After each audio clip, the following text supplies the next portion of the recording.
Kuwait আন্তর্জাতিক বিমানবন্দরে drone হামলায় এর রাডার ব্যবস্থার ব্যাপক ক্ষতি হয়েছে। দেশটির রাষ্ট্রীয় সংবাদ সংস্থা KUNA এ তথ্য জানিয়েছে।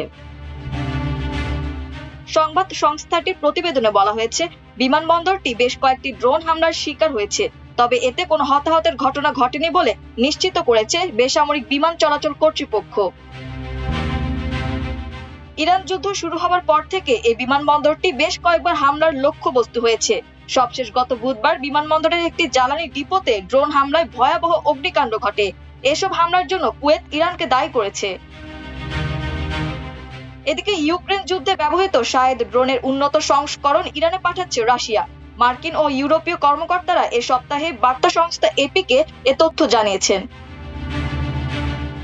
মূলত ইরানের তৈরি অত্যাধুনিক শাহেদ ড্রোনই ইউক্রেন যুদ্ধে ব্যবহার করে আসছিল রাশিয়া।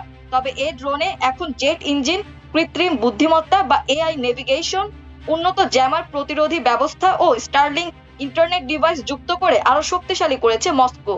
সেই উন্নত ড্রোনই এখন তেহরানে পাঠানো হচ্ছে।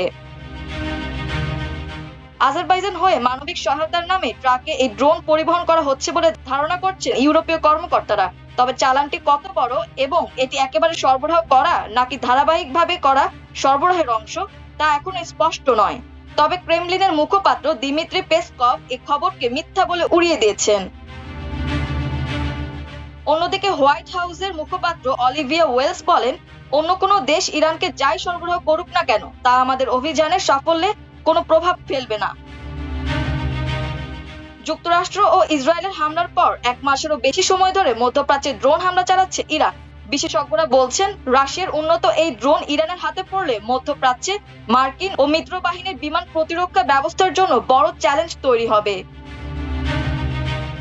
মাল্টিমিডিয়া ডেস্ক, আমার দেশ।